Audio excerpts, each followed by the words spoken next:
Assalamualaikum warahmatullahi wabarakatuh. Perkenalkan, nama saya Elisa Delin Hardian Putri dengan NPM 182201054. Di sini saya akan membahas materi tentang Mobile Ad Hoc Network atau MANET.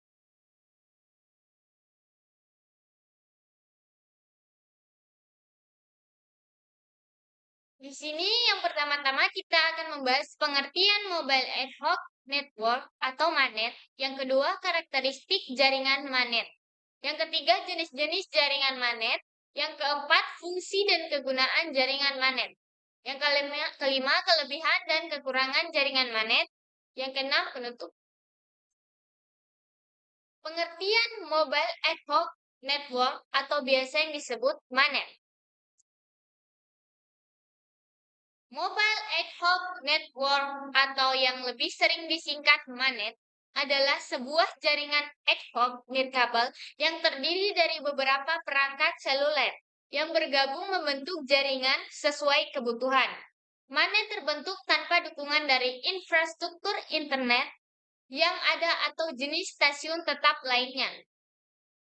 Mobile Ad Hoc Network atau MANET merupakan jaringan wireless multi-hop yang terdiri dari kumpulan mobile node yang bersifat dinamik. Sistem yang digunakan pada MANET bersifat yaitu mampu mengatur diri sendiri serta dibentuk oleh sekumpulan node atau terminal yang dihubungkan oleh jalur-jalur nirkabel. Bisa kita lihat seperti pada gambar di samping. Yang kedua, karakteristik jaringan MANET. Di sini ada 6 karakteristik jaringan magnet. Yang pertama, topologi jaringan dinamis. Topologi jaringan MANET biasanya berupa multi-hop. Topologinya dapat berubah secara acak dan cepat. Seiring waktu dapat membentuk link searah atau dua arah. Yang kedua, bandwidth-nya dibatasi. Karena menggunakan jenis jaringan nirkabel atau wireless, bandwidth pada MANET dibatasi. Hal ini karena link jaringan nirkabel biasanya memiliki kendala efisiensi, stabilitas, dan kapasitas yang lebih rendah dibandingkan dengan jaringan kabel. Yang ketiga, berperilakuan secara otonom. Setiap node dapat bertindak sebagai host dan router yang menunjukkan perilaku otonomnya. Yang keempat, operasinya hemat energi. Jaringan MANET terbentuk oleh node atau perangkat yang sangat bergantung pada daya baterai. Maka operasi pada MANET juga cenderung memiliki fitur yang ringan, agar lebih sedikit konsumsi memori dan daya. Keamanannya terbatas. Jaringan nirkabel lebih rentan terhadap ancaman keamanan. Firewall terpusat tidak ada pada jaringan MANET karena sifat operasinya yang terdistribusi untuk routing, konfigurasi host, dan penanganan keamanan sekaligus. Yang keenam, sedikit interferensi manusia. Konfigurasi jaringan pada MANET tidak banyak membutuhkan interferensi manusia. Oleh karena itu, MANET bersifat otonom dan dinamis. Yang ketiga, jenis-jenis jaringan MANET. Di sini ada 6 jaringan MANET yang kita akan bahas. Yang pertama, Full Color Ad Hoc Network atau FANET. FANET merupakan jenis jaringan MANET yang memungkinkan komunikasi antar kendaraan atau perangkat keselamatan yang ada di pinggir jalan. FANET bertujuan agar memastikan semua kendaraan menjadi lancar dan aman di jalan. Yang kedua, Smartphone Ad Hoc Network atau SPAN. SPAN adalah jenis MANET yang dapat digunakan di seluruh perangkat telepon seluler dengan membuat jaringan peer-to-peer melalui bantuan teknologi Wi-Fi dan Bluetooth. Yang ketiga, Internet Based Mobile Ad Hoc Network atau IMANET. IMANET merupakan jenis jaringan MANET yang bekerja untuk menghubungkan node seluler dan menetapkan route. yang didistribusikan secara otomatis berdasarkan konsep protokol jaringan seperti User Datagram Protocol, Transmission Control Protocol, Internet Protocol, dan Routing Information Protocol. Yang keempat, Hub Spoke Manet.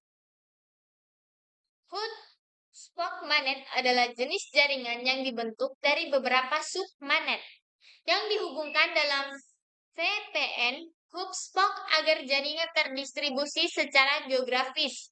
Metode routing pada ad hoc konvensional tidak berlaku pada jenis manet ini. Yang kelima, military manet. Military manet adalah jenis manet yang digunakan oleh unit militer. Manet jenis ini menekankan pada kecepatan data, request secara real time, routing yang cepat selama perangkat bergerak, keamanan yang tinggi, dan adanya jangkauan radio. Yang keenam, Flying Ad Hoc Network atau FANET. FANET merupakan jenis manet yang digunakan pada kendaraan udara tak berawak, umumnya dikenal sebagai drone. FANET dikembangkan untuk menyediakan link dan mobilitas kendaraan terpencil. Yang keempat, fungsi dan kegunaan jaringan manet.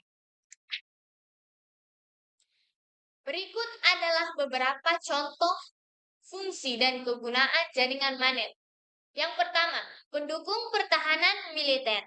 Banyak aplikasi pertahanan memerlukan pengaturan komunikasi langsung, dan jaringan ad hoc atau sensor adalah kandidat yang sangat baik untuk digunakan dalam manajemen medan perang.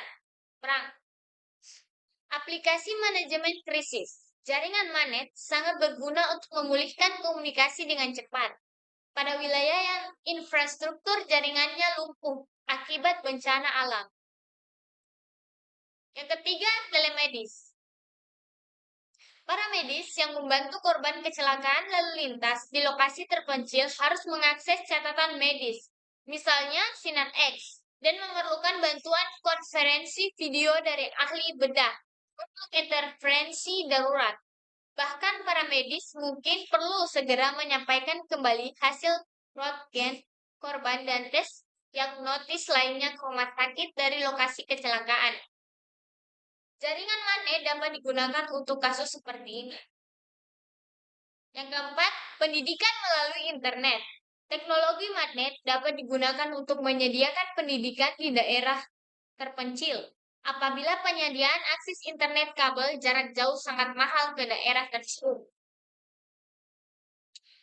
Kelebihan dan kekurangan jaringan manet. Pertama-tama saya akan membahas kelebihan dari jaringan manet. Yang pertama, terpisah dari administrasi jaringan pusat.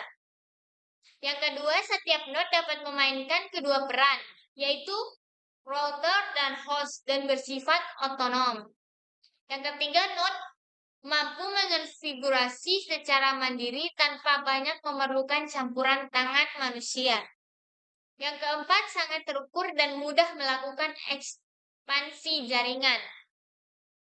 Berikutnya kekurangan dari jaringan manet.